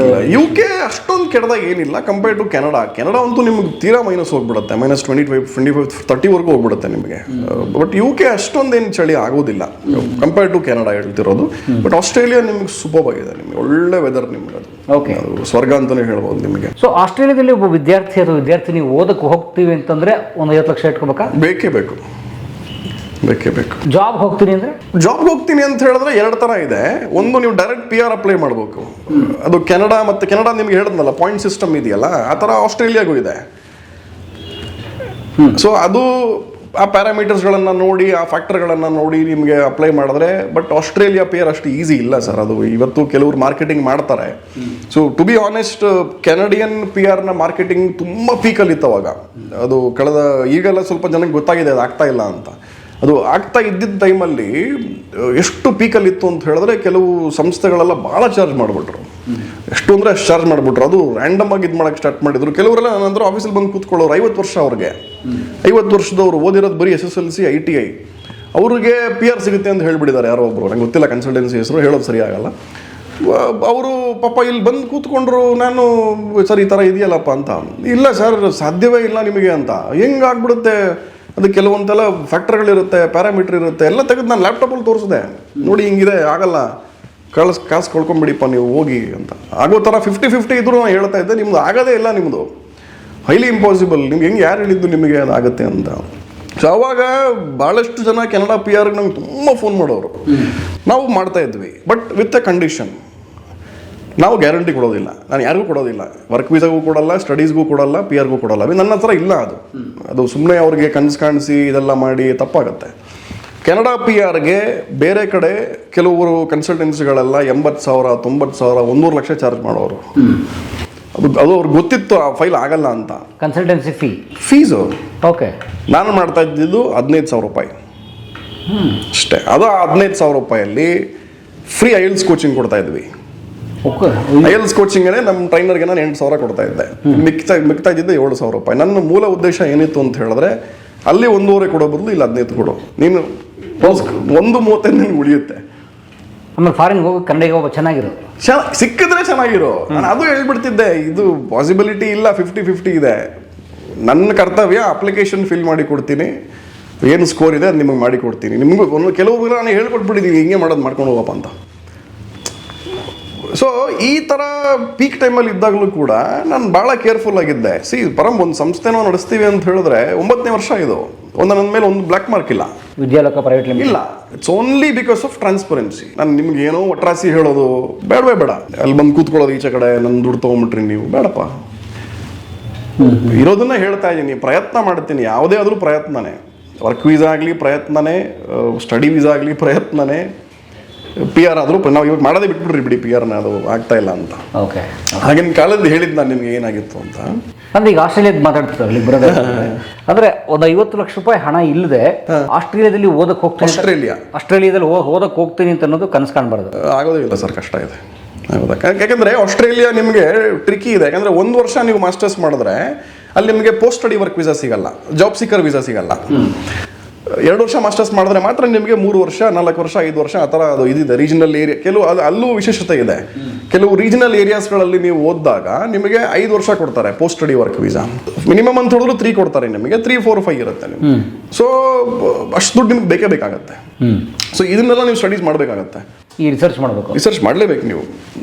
ಅಷ್ಟು ಖರ್ಚು ಮಾಡ್ತಾ ಇದ್ದೀರಾ ಅಂತ ಹೇಳಿದ್ಮೇಲೆ ಇಷ್ಟು ರಿಸರ್ಚ್ ಮಾಡಲೇಬೇಕಾಗತ್ತೆ ನೀವು. ಸೊ ನಾವು ಸುಮಾರು ಜನ ಕಳಿಸ್ಕೊಟ್ಟಿದ್ದೀವಿ ವಿದ್ಯಾರ್ಥಿಗಳನ್ನ, ಕೆಲವರೆಲ್ಲ ವಿಡಿಯೋ ರಿವ್ಯೂಸ್ ಕಳಿಸಿದ್ದಾರೆ. ಸೊ ಅದು ಕೇಳಿದ್ದಕ್ಕೆ ಕೊಟ್ಟಿದ್ದಾರೆ ಪಾಪ ಅವರೆಲ್ಲ. ಕೆಲವರು ಮುಜುಗರ ಪಡ್ತಾರೆ, ಇಲ್ಲ ಕ್ಯಾಮ್ರಾಮ್ಯಾನ್ ಮುಂದೆ ಬರೋಕ್ಕೆ ಇಷ್ಟ ಇಲ್ಲ ಅಂತ. ಸೊ ಆಸ್ಟ್ರೇಲಿಯಾ ಕತೆ ಇದು. ನಿಮಗೆ ಈ ಪ್ರಸ್ತುತ 2026ರಲ್ಲಿ USA ಮತ್ತು ಕೆನಡಾದ ಆಲ್ಟರ್ನೇಟಿವ್ ಬಂದು ಆಸ್ಟ್ರೇಲಿಯಾ. ಓಕೆ, ಅಂದ್ರೆ better than US and better than US ಅಂತ ಹೇಳೋಕ್ಕಾಗಲ್ಲ. ಓಕೆ, ಬಟ್ ಇಮಿಗ್ರೇಷನ್ ಪಾಲಿಸೀಸ್ನ ನೋಡ್ತಾ ಹೋದಾಗ, ಸಾಧ್ಯತೆಗಳನ್ನು ನೋಡ್ತಾ ಹೋದಾಗ 2026ರಲ್ಲಿ ಆಸ್ಟ್ರೇಲಿಯಾ ನಿಮಗೆ ಬೆಸ್ಟ್. ಇನ್ ಕೇಸ್ ನಾನು US ಹೋಗ್ತಾ ಇದ್ದೀನಿ ಆಗ್ತಾ ಇಲ್ಲ ಅಂತ ಹೇಳೋದು, ಏನಕ್ಕೆ ವೇಟ್ ಮಾಡ್ತೀಯ, ಇಲ್ಲಿಗೆ ಹೋಗು. ಎಲ್ಲೋದ್ರೂ ನಿಮ್ಗೆ ಕಷ್ಟ ಪಡಲೇಬೇಕಾಗತ್ತೆ. ಹೋಗಿದ ತಕ್ಷಣ ನಿಮ್ಗೆಲ್ಲೂ ಕೂಡ ನಿಮಗೆ ಕೆಲಸ ಸಿಕ್ಬಿಡಲ್ಲ, ಸ್ಪೂನ್ ಫೀಡಿಂಗ್ ಇರಲ್ಲ. ಎಲ್ಲೋದ್ರೂ ಆ ಲೈಫ್ ಜರ್ನಿ ನಡೀತಾನೆ ಇರುತ್ತೆ ನಿಮಗೆ. ಸ್ಟ್ರಗಲ್ ಇದ್ದೇ ಇರುತ್ತೆ. ಅದು ಸ್ಟ್ರಗಲ್ ಅಲ್ಲ, ಅದು ಒಂಥರ ಲೈಫ್ ಲೆಸನ್ ಅದು. ಓಕೆ, ಅಲ್ಲ ಪಾರ್ಟ್ ಆಫ್ ಲೈಫ್, ಪ್ರೊಸೆಸ್ ಇರೋದೇ ಹಂಗೆ. ಅದು ಹೋಗಿದ ತಕ್ಷಣ ಸಿಕ್ಬಿಡಲ್ಲ. ಸೊ ಅದು ಇಲ್ಲಿರುತ್ತೆ, ಇಲ್ಲಿ ಚೆನ್ನಾಗಿರ್ತಾರೆ. ಆಸ್ಟ್ರೇಲಿಯಾಗೆ ಹೋದ್ರೆ ಯಾರು ರಿಟರ್ನ್ ಬರಲ್ಲ, ಅಷ್ಟು ಚೆನ್ನಾಗಿದೆ ದೇಶ ಅದು. ಸೊ ಇದು ಆಸ್ಟ್ರೇಲಿಯಾದ ವಿಚಾರ. ಅದು ಬಿಟ್ಟರೆ ನೆಕ್ಸ್ಟ್ ನಾವು ನ್ಯೂಜಿಲೆಂಡ್ ನೋಡ್ತಾ ಹೋದಾಗ, ನಮ್ಮ ಇಂಡಿಯಾಗೆ ಯಾವ ಥರ ಶ್ರೀಲಂಕಾ ಇದೆಯಲ್ಲ ಆ ಥರ ಆಸ್ಟ್ರೇಲಿಯಾಗೆ ನ್ಯೂಜಿಲೆಂಡ್. ನ್ಯೂಜಿಲೆಂಡ್ ಚಿಕ್ಕ ದೇಶ, ಇಷ್ಟಿರೋದು. 2 ಕೇರಳ ಸೇರಿದ್ರೆ 1 ನ್ಯೂಜಿಲೆಂಡ್. ನಾನು ಅಲ್ಲೇ ಇದ್ದಿದ್ದಲ್ವಾ 5-6 ವರ್ಷ. ಸೌತ್ ಐಲ್ಯಾಂಡ್, ನಾರ್ತ್ ಐಲ್ಯಾಂಡ್ ಅಂತ ಇದೆ ಅಷ್ಟೇ. ಅದು 2. ನಾನು ಸೌತ್ ಐಲ್ಯಾಂಡಲ್ಲಿ ಇದ್ದಾಗ ಇನ್ಫ್ಯಾಕ್ಟ್ ಮಿಷನ್ ಇಂಪಾಸಿಬಲ್ 6 ಅಲ್ಲಿ ಕೆಲಸ ಮಾಡಿದ್ದೆ ನಾನು. ಫಿಲ್ಮ್ ಟಾಮ್ ಕ್ರೂಸ್ ಇದಾರಲ್ಲ, ಅವ್ರ ಫಿಲಮಲ್ಲಿ ನನಗೆ ಹಿಂಗೆ ನೋಡಿದ್ದೀನಿ. ನೀವು ಹೆಂಗೆ ನೋಡೋದು, ನಾನು ಹತ್ರದಿಂದ ಹಂಗೆ ನೋಡಿದ್ದೀನಿ ಅವ್ರನ್ನ, ಟಾಮ್ ಕ್ರೂಸ್ನ. ಅಲ್ಲಿ ಶೂಟ್ ಆಗ್ತಿತ್ತು. ಹೌದು, ಅಲ್ಲಿ ಏನಾಯ್ತು, ಮಿಷನ್ ಇಂಪಾಸಿಬಲ್ 6 ಅಲ್ಲಿ ಒಂದು ಸೀನ್ ಬರುತ್ತೆ, ಅದು ಕಾಶ್ಮೀರಿ ಸೀನ್ ಬರುತ್ತೆ ನೋಡಿ. ಅದರಲ್ಲಿ ಯಾರು ಆಕ್ಟರ್ಸ್ ಇರ್ತಾರೆ, ಅವರು ಗನ್ ತೊಗೊಂಡು ಓಡ್ ಬರ್ತಾ ಇರ್ತಾರೆ, ಯಾವುದೋ ಒಂದು ವಿಲನ್ ಚೇಸಿಂಗ್. ನಾನು ನೋಡಿಲ್ಲ ಮೂವಿನ, ಬಟ್ ಕೆಲಸ ಮಾಡಿದ್ದೆ ನಾನು ಅದರಲ್ಲಿ. ಕೆಲಸ ಅಂತ ಹೇಳಿದ್ರೆ ಎಕ್ಸ್ಟ್ರಾಸ್ ಥರ ಗೊತ್ತಾನೆ ನಿಮ್ಗೆ. ಎಕ್ಸ್ಟ್ರಾಸ್ ಅಂತ ಹೇಳಿದ್ರೆ ಓಡಾಡ್ಕೊಂಡಿರೋದು ಹಿಂದೆಗಡೆ ಆ ಥರ ಎಲ್ಲ. ಸೊ ನನ್ನನ್ನು ಕಾಶ್ಮೀರಿ ವಿಲೇಜರ್ ಥರ ಮಾಡಿದ್ರು. ನನ್ನ ಫ್ರೆಂಡ್ಸ್ ಸ್ವಲ್ಪ ಜನ ಬಂದಿದ್ರು, ಅವ್ರಿಗೆ 2,500 ಇಂಡಿಯನ್ಸ್ ಬೇಕಿತ್ತು. ಅವ್ರಿಗೆ ಜೂನಿಯರ್ ಆರ್ಟಿಸ್ಟ್ಗಳು ಪಾಸ್ ಆಗಕ್ಕೆ ಓಡಾಡ್ಕೊಂಡಿರೋದು ಅಷ್ಟೇ, ಗನ್ ಹಿಡ್ಕೊಂಡು ನಿಂತ್ಕೊಂಡಿರೋದು ಆ ಥರ. ನಿಮಗೆ ನೀವು ನಂಬಲ್ಲ, ಬರಂ 1 ವಾರ ನಾನು ಕೆಲಸ ಮಾಡಿದ್ದು. ನನಗೆ ಅಲ್ಲಿ ಆವಾಗಲೇ ನನಗೆ 2.5 3 ಲಕ್ಷ ರೂಪಾಯಿ ಸಿಕ್ತು ಇಂಡಿಯನ್ ರೂಪಿಲಿ. ಜೂನಿಯರ್ ಆರ್ಟಿಸ್ಟ್ಗೆ 3 ಲಕ್ಷ ರೂಪಾಯಿ, 2 3 ಲಕ್ಷ ರೂಪಾಯಿ 1 ವಾರಕ್ಕೆ. ಸೊ ಅದಕ್ಕೆ ನನ್ನ ಫ್ರೆಂಡ್ಸ್ ಎಲ್ಲ ಕೆಲವರೆಲ್ಲ 2 ವಾರ 3 ವಾರ ಮಾಡಿದ್ರು. ಸೊ ನನಗೆ ರಜಾ ಸಿಕ್ಕಿಲ್ಲ, ನನಗೆ ಬೇರೆ ಕಡೆ ಕೆಲಸ ಮಾಡ್ತಿದ್ದೆ. ನಾನು ಬರೀ 1 ವಾರ ಹೋಗಿದ್ದೆ. ಬಟ್ ಅಲ್ಲಿ ಎಷ್ಟು ಜನ ಚಿಲ್ ಅಂತ ಹೇಳಿದ್ರೆ, ಇಲ್ಲಿ ಯಾರೋ ಫಿಲಮ್ ಆಕ್ಟರ್ ಬಂದಿದ ತಕ್ಷಣ ಅವನ್ನ ಇದು ಮಾಡೋದು. ಅಲ್ಲಿ ಟಾಮ್ ಕ್ರೂಸ್ ನಿಂತ್ಕೊಂಡಿದ್ರು ಕೇರ್ ಮಾಡ್ತಾ ಇರಲಿಲ್ಲ ಯಾರು, ನೋಡೋರು. ನಾನು ಕೆಲವು ಜನಗಳನ್ನು ಕೇಳಿದೆ, ನಮ್ಮ ಬೇರೆ ನ್ಯೂಜಿಲೆಂಡರ್ಸ್ನ, ಟಾಮ್ ಕ್ರೂಸ್ ಬಂದಿದ್ದಾನೆ ಹೋಗಲ್ವಾ ಅಂತ. ಅವ್ನ ಪಾಡಿಗೆ ಒಂದು ಬರ್ತಾನೆ, ಅವ್ನ ಕೆಲಸಕ್ಕೆ ಒಂದು ಬಂದಿದ್ದಾನೆ, ನನ್ನ ಕೆಲಸ ನಾನು ಮಾಡ್ತೀನಿ, ಫ್ರೀ ಇದ್ದಾಗ ಮೂವಿ ನೋಡ್ತೀನಿ ಬಿಡಿ ಇಷ್ಟೇ. So that's why they are developed. ಇದ್ರ ಬಗ್ಗೆ ಮಾತಾಡಿದ್ದೀವಿ ಈಗಾಗಲೇ, but I am just saying ಅದು. ಸೊ ನ್ಯೂಜಿಲೆಂಡ್ ಬಂದು ನಿಮಗೆ ಟೂರಿಸಮ್ ಕಂಟ್ರಿ ಅದು. ಅಲ್ಲಿ ಟಾಪ್ ನಿಮಗೆ ಸ್ವರ್ಗ ಬಿಡಿ. ಅದು ಪ್ರತಿ ಜಾಗಗಳು ಸ್ವರ್ಗ ನಿಮಗೆ ನ್ಯೂಜಿಲೆಂಡಲ್ಲಿ. ಸೊ ಆ ದೇಶ ಟೋಟಲಿ ಡಿಪೆಂಡ್ ಆಗಿರ್ತಕ್ಕಂಥದ್ದು ಟೂರಿಸಮ್ ಮೇಲೆ ಮತ್ತು ಅಗ್ರಿಕಲ್ಚರ್. ಸೊ ಇವತ್ತು ಕೂಡ ಅಗ್ರಿಕಲ್ಚರ್ ಸ್ಟಡೀಸ್ ಮೇಲೆ ಯಾರಾದರೂ ಹೋದ್ರೆ ಅವರು ಡೈರೆಕ್ಟ್ PR ಸಿಗುತ್ತೆ. BSc ಅಗ್ರಿಕಲ್ಚರ್, ಎನಿಥಿಂಗ್ ಅಂತವ್ರಲ್ಲ ಅಲ್ಲಿಗೆ ಹೋಗ್ಬೋದು. Anything related to agriculture direct PR ಸಿಗುತ್ತೆ ಅವ್ರಿಗೆ. ಸ್ಟಡೀಸ್ ಹೈನುಗಾರಿಕೆ, ಹೌದು, ತುಂಬಾ ಚೆನ್ನಾಗಿದೆ, ಸೂಪರ್ ಆಗಿದೆ ಅದು ನ್ಯೂಜಿಲೆಂಡಲ್ಲಿ. ಅವ್ರದ್ದು ಫಸ್ಟ್ ಬಂದು ಇನ್ಕಮ್ ಇರೋದೇ ಟೂರಿಸಮ್ ಮೇಲೆ, ಸೆಕೆಂಡ್ ಇನ್ಕಮ್ ಇರತಕ್ಕಂಥದ್ದೇ ಅವ್ರದ್ದು ಇದ್ರ ಮೇಲೆ, ಡೈರಿ ಪ್ರಾಡಕ್ಟ್ಸ್ ಮೇಲೆ. ಅಲ್ಲಿ ಮನುಷ್ಯರಿಗಿಂತ ಜಾಸ್ತಿ ಕುರಿಗಳಿವೆ. ಸೊ ಮತ್ತು ಅಗ್ರಿಕಲ್ಚರ್ ತುಂಬ ಚೆನ್ನಾಗಿ ಮಾಡ್ತಾರೆ ಅವರು. ಸೊ ಆ ರಿಲೇಟೆಡ್ ಪ್ರೋಗ್ರಾಮ್ಸ್ ಇದ್ರೆ ನೀವು ಅಲ್ಲಿಗೆ ಹೋಗ್ಬೋದು ಆ ವಿದ್ಯಾರ್ಥಿಗಳು. ಟೂರಿಸಮ್ ರಿಲೇಟೆಡ್ ಯಾರಾದರೂ ಹೋಟೆಲ್ ಮ್ಯಾನೇಜ್ಮೆಂಟ್ ಮಾಡಬೇಕು, ಟ್ರಾವೆಲ್ ಆ್ಯಂಡ್ ಟೂರಿಸಮ್ ಮಾಡಬೇಕು, ಶೆಫ್ ಆಗಬೇಕು, ಆ ಥರದವ್ರು ಅಲ್ಲಿ ಹೋಗಿ ಒಳ್ಳೆ ಕೆಲಸ ಸಿಗುತ್ತೆ. ಮೂರನೇದು ಬಂದು ನಿಮಗೆ ಅಗೇನ್ ನರ್ಸಿಂಗ್ ಮಾಡ್ಬೇಕಂತ ಹೇಳಿದ್ರೆ ಅಲ್ಲಿ ಹೋಗಿ. IT ಸ್ವಲ್ಪ ಇದೆ, ಅದು ಬಿಟ್ಟು ಈ BCom BBM ವಿದ್ಯಾರ್ಥಿಗಳು ದಯವಿಟ್ಟು ಯಾವುದೇ ಕಾರಣಕ್ಕೂ ಅಲ್ಲಿ ಹೋಗಬೇಡಿ. ಅಷ್ಟೊಂದು ಜಾಬ್ ಇಲ್ಲ. ಜನರಲ್ ಡಿಗ್ರೀಸ್ ಬೇಡ. BBM MBA ಅಷ್ಟೊಂದಿಲ್ಲ. ಸ್ಪೆಷಲೈಸೇಷನ್ ಈ ಥರ ಇದರಲ್ಲಿದ್ರೆ ಹೋಗಿ ಅಷ್ಟೇ. Okay, BSc agri MSc agri ಏನೋ ಮಾಡಿದ್ದಾರೆ, ಅವ್ರು ಡೈರೆಕ್ಟಾಗಿ ಅಪ್ಲೈ ಮಾಡ್ಬೋದಾ ಅಥವಾ ನಿಮ್ಮ ಥ್ರೂ ಕೆಲಸಕ್ಕೆ? ಡೈರೆಕ್ಟ್ ಕೆಲಸಕ್ಕಲ್ಲ, ಸ್ಟಡೀಸ್ ಮೇಲೆ ಹೋಗ್ಬೇಕು ಅವರು. ಸ್ಟಡೀಸ್ ಮೇಲೆ ಹೋಗ್ಬೇಕು, ಡೈರೆಕ್ಟ್ ಕೆಲಸಕ್ಕೆ ಸಿಗೋದಿಲ್ಲ. ಅಲ್ಲೇ ಸ್ಟಡೀಸ್ ಮಾಡಿ ಅಲ್ಲೇ ಕೆಲಸ ಮಾಡ್ಬೋದು ಅವರು. ಈಗ ಉದಾಹರಣೆಗೆ ಈಗ BSc ಅಗ್ರಿ ಅಥವಾ MSc ಅಗ್ರಿ ಮಾಡಿ ಅವ್ರು ಡೈರೆಕ್ಟ್ ಜಾಬ್ಗೆ ಹೋಗಿ ಚಾನ್ಸ್ ಇಲ್ಲ. ತುಂಬ ಕಷ್ಟ ಇದೆ, ಯಾಕಂದರೆ ಇಲ್ಲಿಂದ ಬೇರೆ ಅಲ್ಲಿಂದ ಬೇರೆ ಅಲ್ಲ. ಸೊ ಅಲ್ಲಿ ಸ್ಟಡೀಸ್ ಮುಖಾಂತರ ಹೋದರೆ ಅವನಿಗೆ PR ಬೇಗ ಸಿಗುತ್ತೆ ಅವನಿಗೆ. ಓಕೆ, ಅಂದರೆ ನೀವು ಹೇಳೋದೇನು, ಯಾವುದೇ ದೇಶಕ್ಕೆ ನೀವು ಕಾಲಿಡಬೇಕು ಅಂತಂದರೆ ಇರುವ ಬಹಳ ಪ್ರಮುಖ ದಾರಿ ಅದು ಅಂತಂದರೆ ಓದುವ ಮೂಲಕ ಹೋಗು. ಈಸಿಯೆಸ್ಟ್ ವೇ ಅದು, ಈಸಿಯೆಸ್ಟ್ ವೇ. ನಾನು ಅದು ಹೇಳ್ತೀನಿ ಮುಂದೆ ಬೇರೆ ದೇಶಗಳ ಬಗ್ಗೆ ಮಾತಾಡ್ತಾ. ಈಸಿಯೆಸ್ಟ್ ವೇ ಅಂತ ಹೇಳಿದ್ರೆ ಸ್ಟಡೀಸ್ ವೀಸಾ, ಅದು ಬಿಟ್ಟರೆ ವರ್ಕ್ ವೀಸಾ, ಅದು ಬಿಟ್ಟರೆ PR. So work visa success rate ಯಾವತ್ತೂ ಕೂಡ ನಿಮಗೆ 50-50ನೇ. Again depends on country. Gulf countries ಅಂದರೆ ನಿಮಗೆ 100% ಸಿಗುತ್ತೆ ವೀಸಾ. ಏನಕ್ಕೆ ಅಂದರೆ ಮುಂಚೆನೇ ಹೇಳ್ದಂಗೆ ಅಲ್ಲಿ PR ಸಿಗಲ್ಲ. ಯುರೋಪಿಯನ್ ಕಂಟ್ರೀಸ್ ನಾನು ಟ್ರೈ ಮಾಡ್ತೀನಿ ವರ್ಕ್ ವೀಸಾ ಅಂತ ಹೇಳಿದ್ರೆ ಚಾನ್ಸಸ್ 50-50ನೇ, ಯಾವುದೂ ಗ್ಯಾರಂಟಿ ಇಲ್ಲ. ಓಕೆ, ಈ ಕೆಲವರು ಬರ್ತಾರೆ ನಮ್ಮ ಹತ್ರನೂ ಟ್ರೈ ಮಾಡ್ತಾರೆ, ಸ್ವಲ್ಪ ನಾವು ಪ್ರೊಸೆಸ್ ಮಾಡೋಕ್ಕೆ ಟ್ರೈ ಮಾಡ್ತೀವಿ, ಅದು ಕೆಲವೊಮ್ಮೆ ಆಗೋದಿಲ್ಲ. ಸರ್ ನನ್ನ ಟೈಮ್ ವೇಸ್ಟ್ ಮಾಡಿಬಿಟ್ರಲ್ಲ ಸರ್. ನನ್ನ ಟೈಮು ನಿನ್ನ ಹಣ ನಿನಗೆ ಸಿಕ್ತು ತಾನೆ, ನಮ್ಮ ಸಂಸ್ಥೆಯಿಂದ ನಿನಗೆ ₹1 ಲಾಸ್ ಆಯಿತಾ? ಇಲ್ಲ. ನನ್ನ ಟೈಮ್ ವೇಸ್ಟ್ ಮಾಡಿಬಿಡ್ತಲ್ಲ ಸರ್. ನನ್ನ ಟೈಮು ವೇಸ್ಟ್ ಆಯ್ತಲ್ಲಪ್ಪ. ನನಗೇನಾದ್ರು ಲಾಭ ಇದೆಯಾ ಅದರಿಂದ? ನನಗೂ ಆಪರೇಷನಲ್ ಕಾಸ್ಟ್ ಇದೆ, ರೆಂಟ್ ಕಟ್ಟಬೇಕು, ಎಲ್ಲ ಮಾಡಬೇಕು. ನೀನು ಹೋದ್ರೇ ನನಗೂ ಖುಷಿ, ನಿನಗೆ ವೀಸಾ ಸಿಕ್ಕಿದ್ರೇ ನನಗೂ ಪ್ರತಿಫಲ ಸಿಗ್ತಕ್ಕಂಥದ್ದು. ಇಲ್ಲ ಅಂತ ಹೇಳಿದ್ರೆ ಏನು ಮಾಡೋಕ್ಕಾಗಲ್ಲ. ಬಟ್ ಪ್ರಯತ್ನ ಮಾಡಿಲ್ಲ ಅಂದರೆ ಹೆಂಗೆ ಗೊತ್ತಾಗುತ್ತೆ? ಪ್ರೊಸೆಸ್ ಇರೋದೇ ಹಿಂಗೆ. ಯಾವುದೇ ದೇಶಕ್ಕೆ ಕಾಲಿಡೋಕ್ಕೆ ಇರೋದು ಸುಲಭ ದಾರಿ ಓದಕ್ಕೆ ಹೋಗೋದು. ನ್ಯೂಜಿಲೆಂಡ್ಗೆ ಈಗ PUC ಸೈನ್ಸ್ ಓದ್ತಿರ್ತಾರೆ, ಅವ್ರೇನಾದರೂ BSc ಡಿಗ್ರಿ ತೆಗೆದು ಮಾಡಕ್ಕೆ ಹೋಗ್ಬೋದಾ? ಹೋಗ್ಬೋದು. ಈ ಅಗ್ರಿಕಲ್ಚರ್ ಹೋಗ್ಬೋದು. ಈಗ ಇಲ್ಲಿ BSc ಅಗ್ರಿಕಲ್ಚರ್ ಅಥವಾ MSc ಅಗ್ರಿಕಲ್ಚರ್ ಇಲ್ಲಿ ಮಾಡೋ ಬದಲು ಇಂಡಿಯಾದಲ್ಲಿ ಆಫ್ಟರ್ PU ಅಲ್ಲಿ ಹೋಗ್ಬಿಡ್ಬೋದಾ? 100% ಹೋಗ್ಬೋದು. ಅಲ್ಲಿ ನಿಮ್ಗೆ ಏನು ಕರೀತಾರೆ ಗೊತ್ತಾ? ಲೆವೆಲ್ ಅಂತ ಕರೀತಾರೆ. ಇಲ್ಲಿ ನಾವು ಡಿಗ್ರಿ ಅಂತ ಹೇಳ್ತೀವಲ್ಲ, UG PG ಅಂತ ಹೇಳ್ತೀವಿ. ಅಲ್ಲಿ UG PG ಕಾನ್ಸೆಪ್ಟ್ ಇಲ್ಲ ನ್ಯೂಜಿಲೆಂಡಲ್ಲಿ. ಲೆವೆಲ್ ಅಂತ ಹೇಳ್ತೀವಿ. Level 4, level 5, level 6, level 7, level 8, level 9 ಅಂತ ಬರುತ್ತೆ. ಸೊ PUC ಇದಕ್ಕೆಲ್ಲ ಬಂದಾಗ ನಿಮಗೆ ಲೆವೆಲ್ 4-5 ಬರುತ್ತೆ. ನಿಮಗೆ diploma level 6, advance diploma level 7 ಬರುತ್ತೆ. PGDM ಬಂದು ನಿಮಗೆ ಲೆವೆಲ್ 8 ಬರುತ್ತೆ. ಮಾಸ್ಟರ್ಸ್ ಬಂದು 9 ಬರುತ್ತೆ. ಸೊ ಈ ಥರ ಹೇಳ್ತಾ ಹೋಗ್ತೀವಿ ನಾವು. ಸೊ ಎನಿ ವಿಚ್ ವೇಸ್ ಎಲ್ಲ ಒಂದೇ ಬರುತ್ತೆ ನಿಮಗೆ. ಬಟ್ ಅದು ಮಾಡೋದು ತುಂಬ ಒಳ್ಳೆ ದಾರಿ. ಬಟ್ ಬಜೆಟ್ ಜಾಸ್ತಿ ಇದೆ. ತುಂಬ ಬಜೆಟ್ ಇದೆ ನ್ಯೂಜಿಲೆಂಡ್ಗೆ. ನಿಮ್ಗೆ ಇಲ್ಲ ಅಂತ ಹೇಳಿದ್ರು, ನೀವು ಮಾಸ್ಟರ್ಸ್ ಮಾಡ್ತೀರಾ ಅಂತ ಹೇಳಿದ್ರೆ ಇನ್ ಕೇಸ್ 2 ವರ್ಷ ಮಾಡಿದ್ರೆ ಒಂದು 35,000-50 ಲಕ್ಷ ಬೇಕು. ಮತ್ತು IELTS ಮ್ಯಾಂಡೇಟ್ರಿ. ಮತ್ತು ನೀವೇನಾದರೂ ಎಜುಕೇಷ್ನಲ್ ಲೋನ್ ಮುಖಾಂತರ ಹೋದರೆ ಸ್ಟಡೀಸ್ಗೆ, ಈಗ ಆಸ್ಟ್ರೇಲಿಯಲ್ಲಿ ಏನಿತ್ತು 10 ಲಕ್ಷ ITR ಫೈಲ್ ಮಾಡಬೇಕು. ಬಟ್ ನ್ಯೂಜಿಲೆಂಡ್ಗೆ ಏನಾದರೂ ಎಜುಕೇಷ್ನಲ್ ಲೋನ್ ಮುಖಾಂತರ ನೀವು ಹೋಗ್ತೀರಾ ಅಂತ ಹೇಳಿದ್ರೆ ಇಮ್ಮೂವಬಲ್ ಪ್ರಾಪರ್ಟಿ ಮೇಲೇ ಲೋನ್ ತೊಗೊಳ್ಬೇಕು ನೀವು. ಅಂದರೆ ಮನೆ ಮೇಲೇ ಲೋನ್ ತೊಗೊಬೇಕು ನೀವು. ಇಲ್ಲ ನಾನು FD ಇದೆ, FD ಅಗೇನ್ಸ್ಟ್ ಲೋನ್ ತೊಗೊಳ್ತೀನಿ ಅಂದರೆ ಆಗಲ್ಲ, ಸಾಧ್ಯವೇ ಇಲ್ಲ. ಸೊ ಯಾಕಂದರೆ ಅದೆಲ್ಲ ಕೆಲವು ರೀಸೆಂಟ್ಲಿ ಅಂದರೆ ಹಲವಾರು ವರ್ಷಗಳಿಂದ ನಾರ್ತ್ ಇಂಡಿಯಾಗಳಲ್ಲಿ ಭಾಳ ಸ್ಕ್ಯಾಮ್ಗಳು ಮಾಡಿ ಅವರು ಈ ರೂಲ್ಸಿಗೆ ಬಂದುಬಿಟ್ಟಿದ್ದಾರೆ. ಇಲ್ಲಪ್ಪ ನಾನು ನಿಮ್ಮ ನಂಬೋದೇ ಇಲ್ಲ, ಇಮ್ಮೂವಬಲ್ ಪ್ರಾಪರ್ಟಿ ತೋರಿಸ್ಬೇಕು ನೀವು. ಇಮ್ಮೂವಬಲ್ ಪ್ರಾಪರ್ಟಿ ಮೇಲೆ ಲೋನ್ ಇದ್ದರೆ ಮಾತ್ರ ಅಪ್ಲೈ ಮಾಡ್ಬೋದು ನೀವು ಅಂತ. ಅದು ತುಂಬ ಸ್ಟ್ರಿಕ್ಟ್ ಮಾಡಿದಾಗ ಅದು ಕಂಟ್ರಿಗೆ ಚಿಕ್ಕದು, ಅದು ತುಂಬ ಜನ ತಗೊಳ್ಳಲ್ಲ ಅವರು ಕೂಡ. ಬಟ್ ಇನ್ನೊಂದು ಅಡ್ವಾಂಟೇಜ್ ಏನಂತ ಹೇಳಿದ್ರೆ, ನೀವೇನಾದರೂ ನ್ಯೂಜಿಲೆಂಡ್ ಸಿಟಿಸನ್ಶಿಪ್ ಏನಾದರೂ ನಿಮ್ಮ ಹತ್ರ ಇದ್ದರೆ ನೀವು ಆಸ್ಟ್ರೇಲಿಯಾಗೆ ಹೋಗ್ಬಿಟ್ಟು ಕೆಲಸ ಮಾಡ್ಬೋದು. ಅದಕ್ಕೇನು ಎಕ್ಸ್ಟ್ರಾ ಪ್ರಾಸೆಸ್ ಏನಿಲ್ಲ. ಓಕೆ, ಸಿಟಿಸನ್ಶಿಪ್ ಇರಬೇಕು ನಿಮ್ಮ ಹತ್ರ, ಪಾಸ್ಪೋರ್ಟ್ ಇರಬೇಕು. ಪಾಸ್ಪೋರ್ಟ್ ಇದ್ದರೆ you can go to Australia and work. ಅದು ತುಂಬ ಜನ ಮಾಡ್ತಾರೆ. ಇನ್ನೊಂದು ಪಾತ್ವೆ ಇದಕ್ಕೆ. ಇಲ್ಲ ಕೆಲವರು ನಾನು ಆಸ್ಟ್ರೇಲಿಯಾ ಹೋಗಲೇಬೇಕು, ನಾನು ಡೈರೆಕ್ಟ್ ಆಸ್ಟ್ರೇಲಿಯಾ ನನ್ನ ಡೆಸ್ಟಿನೇಷನ್ ಬೇಕೇ ಬೇಕು, ಎಂಡ್ ಆಫ್ ದ ಡೇ ನಾನು ಆಸ್ಟ್ರೇಲಿಯಲ್ಲಿ ಇರಬೇಕು ಅಂತ ಹೇಳಿದಾಗ ನನ್ನ ಹತ್ರ ITR ಎಲ್ಲ ಇಲ್ಲ ಸರ್, ನಾನು ಏನು ಮಾಡಲಿ? ಅಂಥವ್ರಿಗೆ ಪಾತ್ವೆ ಏನಿದೆ ಗೊತ್ತಾ? ದುಬೈಲಿ 1 ವರ್ಷ ಓದು, ಇಲ್ಲ ಸಿಂಗಾಪುರಲ್ಲಿ 1 ವರ್ಷ ಓದು, ಅಲ್ಲಿಂದ ಆಸ್ಟ್ರೇಲಿಯಾ ಹೋಗು, ತೊಗೊತಾರೆ. ಅವಾಗ easy.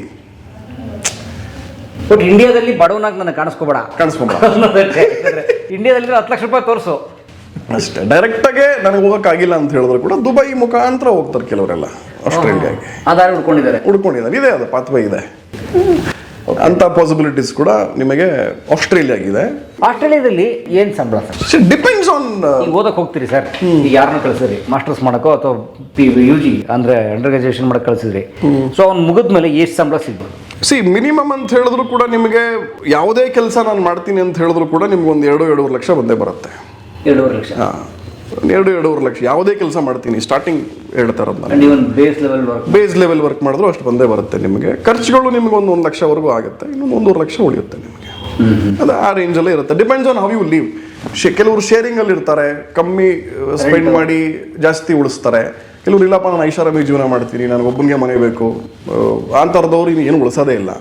But again depends on how you live ಅಷ್ಟೇ, ಇನ್ನೇನಿಲ್ಲ. ಬಟ್ ತುಂಬ ಚೆನ್ನಾಗಿದೆ ಸಂಬಳಗಳೆಲ್ಲ. ಆಸ್ಟ್ರೇಲಿಯಾ ಸ್ವರ್ಗನೇ ಬಿಡಿ, ಅದು ಪ್ರಾಬ್ಲಮ್ ಏನಿಲ್ಲ. ಎಲ್ಲ ಕಂಟ್ರಿಗಳದ್ದು ಅದೇ, ಶೇರಿಂಗ್ ಅಕಾಮಿಡೇಷನಲ್ಲಿ ಇದ್ದರೆ ಕಮ್ಮಿ. ಇಲ್ಲ ನಾನು ಒಬ್ಬನೇ ಇರ್ತೀನಿ, ದೊಡ್ಡ ನನಗೆ ಸ್ಟುಡಿಯೋ ಅಪಾರ್ಟ್ಮೆಂಟ್ ಬೇಕು ಅಂತ ಹೇಳಿದ್ರೆ ಎಲ್ಲ ಹೋಗುತ್ತೆ, ಅದರಲ್ಲಿ ನಾವು ಹೋಗ್ಬಿಡುತ್ತೆ. ಸೊ ನ್ಯೂಜಿಲೆಂಡ್ಗೆ ಈ 3 ಕ್ಯಾಟಗರಿಗಳು, ಅಗ್ರಿಕಲ್ಚರ್ ಮತ್ತು ಸಿವಿಲ್ ಕೂಡ ಸೂಪರ್ ಆಗಿದೆ. ನಿಮಗೆ ಸಿವಿಲ್ ಇಂಜಿನಿಯರಿಂಗ್ ತುಂಬ ಡಿಮ್ಯಾಂಡ್ ಇದೆ ಅಲ್ಲಿ.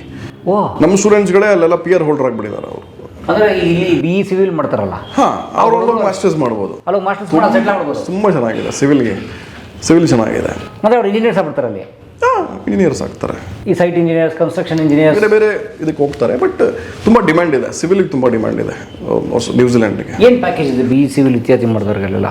ಮಾಸ್ಟರ್ ಡಿಗ್ರಿ ಇನ್ ಸಿವಿಲ್ ಮಾಡಿದ್ರೆ, ಮಾಸ್ಟರ್ಸ್ ಮಾಡಿದ್ಮೇಲೆ ಅಲ್ಲಿ ಸಿಕ್ಕರೆ ಏನು ಡಿಪೆಂಡ್. ಸ್ಟಾರ್ಟಿಂಗ್ ಲೆವೆಲ್ ಅಂತ ಹೇಳಿದ್ರೆ ನಿಮಗೆ ಇಂಡಿಯನ್ ಕರೆನ್ಸಿ ಹೇಳ್ಬೇಕಂದ್ರೆ ಒಂದು 2.5-3 ಲಕ್ಷ ಸಿಗುತ್ತೆ, ಆರಾಮಾಗಿ ಸಿಗುತ್ತೆ. So that will lead to their PR. Actually PRಗೆ ಅದು ಲೀಡ್ ಆಗುತ್ತೆ. Salary wise it's all very good salary ಸಿಗುತ್ತೆ. ಪ್ರಾಬ್ಲಮ್ ಏನಿಲ್ಲ. US ಅಷ್ಟು ಸಿಗಲ್ಲ ಸರ್ ಎಲ್ಲೂ. US ಆಗಿರೋ ಎಷ್ಟಾಗಿರೋದು? ಉದಾಹರಣೆಗೆ US ಅಲ್ಲಿ ಒಂದು ಯಾವ್ದಾದ್ರು ಕೋರ್ಸ್ ಮಾಡಿ ಜಾಬ್ಗೆ ಹೋದ್ರೆ ಅವ್ನಿಗೆ ಒಂದು 8-9 ಲಕ್ಷ ತಿಂಗಳಿಗೆ ಬಂದೇ ಬರುತ್ತೆ. ಅಷ್ಟು ಡಿಫ್ರೆನ್ಸ್ ಇದೆಯಾ? ತುಂಬ ಇದೆ. ಅದಕ್ಕೆ ಎಲ್ಲ US ಅಂತ ಹೇಳೋದು. US ಅಲ್ಲಿ ಒಂದು ತಿಳ್ಕೊಳ್ಳಿ, ಅಲ್ಲಿ ಗ್ರೀನ್ ಕಾರ್ಡ್ಗೋಸ್ಕರ ಯಾರು ಹೋಗಲ್ಲ, ಅಲ್ಲಿ ಗ್ರೀನ್ ಕಾರ್ಡ್ ಸಿಗೋದು ಇಲ್ಲ. ಗ್ರೀನ್ ಅದೇ ಸಿಟಿಸನ್ಶಿಪ್ ಅಷ್ಟೇ, ಇನ್ನೇನಿಲ್ಲ, ಅಷ್ಟೇ ಆ ಥರ. ಅದು ಸಿಗೋದು ಇಲ್ಲ ಇವಾಗ. ಯಾಕಂದರೆ ಅದು US ಸಿಸ್ಟಮ್ ಹೆಂಗಿದೆ ಅಂತ ಹೇಳಿದ್ರೆ, ಇಂಥ ಕಂಟ್ರಿ ಇಷ್ಟೇ ವರ್ಷ ಕೊಡಬೇಕು ಅಂತ ಸಿಸ್ಟಮ್ ಇದೆ.